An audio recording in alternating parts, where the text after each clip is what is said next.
दोस्तों, ये UP police constable का सिलेबस आपके सामने है हिंदी का। हिंदी में मोस्ट इम्पोर्टेंट टॉपिक है समास। समास से क्वेश्चन 2 से 3 क्वेश्चन आते हैं। यूपी पुलिस में प्रीवियस आए हैं 18-19 में 2 से 3 क्वेश्चन आप लोगों को 2024 में भी मिलेंगे। तो मैं आप लोगों को प्रॉपर एक्सप्लेन करूंगा विद ट्रिक्स से। आपको 6 समास 6 होते हैं, 6 भी आप लोगों को इसी वीडियो में 6 से 5 मिनट में रटा दूंगा। 2 से 3 नंबर आप लोगों के 5 मिनट में बिल्कुल क्लियर हो जाएंगे। ठीक है दोस्तों, मैं नोट्स में बहुत ही कम टाइम में आप लोगों को 2 क्वेश्चन क्लियर कर दूंगा। तो मैं प्रॉपर एक्सप्लेन करूंगा समास क्या होता है और कितने प्रकार के होते हैं समास। ठीक है, पहला समास है तत्पुरुष समास।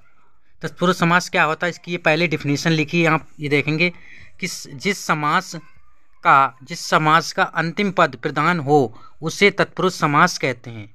यानी जिस समास का अंतिम पद प्रधान हो उसे क्या कहते हैं, तत्पुरुष समास कहते हैं। और समास अगर एग्जाम्पल लिखा होगा एग्जाम में, तो आप कैसे पहचानेंगे, ये ट्रिक है कि उस क्या लिखा होगा, की लिखा होगा या उस शब्द यह मिलेगा आपको, जैसे कि का, के, की, से, में, पे, पर, के, लिए आते हैं। यानी जो अगर एग्जाम्पल लिखा होगा का होगा, के होगा, की, से, में, पे, पर, के लिखा हो, के लिए लिखा होगा, तो आप समझ जाएंगे तत्पुरुष समास है। एग्जाम्पल है उदाहरण के लिए राजपुत्र यानी दानवीर, स्वर्गवास, ये क्या है, तत्पुरुष समास का उदाहरण। जैसे राजपुत्र, राज का पुत्र हो जाएगा, का बीच में आएगा। दानवीर, दान है जो वीर, ठीक है। स्वर्गवास, ठीक है, ये इसका एग्जाम्पल हो जाएगा। नेक्स्ट है अब समास, ठीक है। दूसरा समास है अव्ययी समास में क्या पहचानने की ट्रिक है, जैसे कि पहला इसका जिस समास का पहला शब्द अव्यय हो उसे अव्ययी समास कहते हैं। मतलब कि कहते हैं इसमें पहचानने की ट्रिक है यथा भक्ति, मतलब पहले प्रत्यय लिखा होगा यथा भक्ति, यथा होगा पहले लिखा होगा प्रतिदिन, या आवरण यानी प्रति यथा होगा, तो आप समझ जाएंगे अव्ययी समास है। ये सब पहचानने की ट्रिक है। जैसे कि नोट, ये चीज़ें आप इतनी चीज़ें ध्यान रखेंगे, जहाँ कहीं अगर एग्जाम्पल में पहले ये लिखा होगा यानी प्रत्यय पहले लिखा होगा, तो आप समझ जाएंगे अव्ययी समास है। जैसे कि लिखा प्रति यथा आ जाएगा, आ वर्ड पहले आए तो समझ जाएं आप अव्ययी समास है। से शुरू होता है तो आप समझ जाएंगे अव्ययी समास है। ठीक है, नेक्स्ट समास है तीसरा बहुव्रीहि समास। ठीक, किस डेफिनेशन क्या, समास का पद कोई पद समान नहीं होता है। यानी बहुव्रीहि समास में क्या होता है, कोई पद समान नहीं होता है। ठीक है, जैसे कि तीसरे को संकेत करेगा उसे कहते हैं बहुव्रीहि समास। जैसे कि देवी देवताओं के नाम ये क्या है, बहुव्रीहि समास में आते हैं। जैसे गंगाधर, देवी देवताओं के नाम है, सब बहुव्रीहि समास में आ जाएंगे। ठीक है, नेक्स्ट समास है 4 नंबर कर्मधारय समास।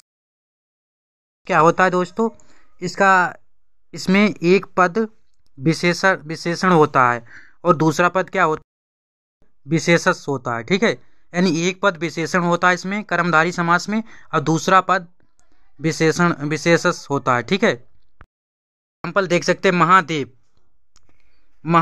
महाआत्मा, जिसकी महान आत्मा उसे कहते हैं महादेव। ठीक है, इसे महादेव महान है जिसकी आत्मा उसे महादेव कहते हैं। ठीक है, तो ये इसमें कर्म की प्रधानता होगी उसे कहते हैं कर्मधारय समास। जिसमें कर्म की प्रधानता हो यानी महत्व बताया जाए उसे कहते हैं कर्मधारय समास।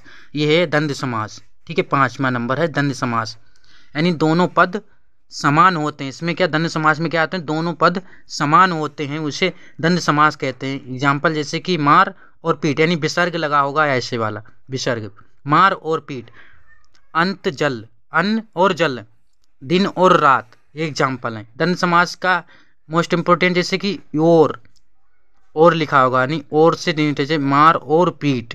ठीक है, दिन और रात। और पहचानने की ट्रिक है, मतलब अन्न और जल, मतलब विलोम शब्द होगा, विलोम शब्द होगा यानी एंटोनिम होगा साथ में। ठीक है, मार और पीट, मार हो जाएगा तो गलत हो जाएगा, तो द्विगु समास हो जाएगा। ठीक है, यानी दिन और रात, अगर दिन है तो ये, ठीक है, यानी विलोम शब्द डिनोट करेगा। ठीक है, तो ये हो जाएगा द्वंद्व समास, यानी मार और पीट, अन्न और जल, दिन और रात, क्या है, द्वंद्व समास है। ठीक है, 6 नंबर समास है द्विगु समास। द्विगु समास कहते हैं जिस समास का पहला शब्द संख्या को बताता है उसे कहते हैं द्विगु समास। यानी पहला पद इसका क्या संख्या को डिनोट करेगा, ठीक है, बताएगा, जिससे कि द्विगु समास उसे कहते हैं।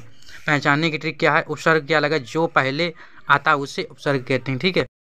द्विगु समास का जैसे त्रिलोचन, तीनों जिनके 3 लोग हैं उसे कहते हैं त्रिलोचन, ठीक है। पहचानने की ट्रिक है, द्विगु समास क्या होता है, इसमें जैसे कि संख्या, पहला पद क्या होगा संख्या को डिनोट करेगा, जैसे त्रिलोचन है, षष्ठभुज है, पंचभुज है, ये क्या है, ये द्विगु समास के उदाहरण हैं। तो thank you so much watching for this video. अगर वीडियो आप लोगों को अच्छा लगे तो प्लीज़ चैनल को सब्सक्राइब कर लें।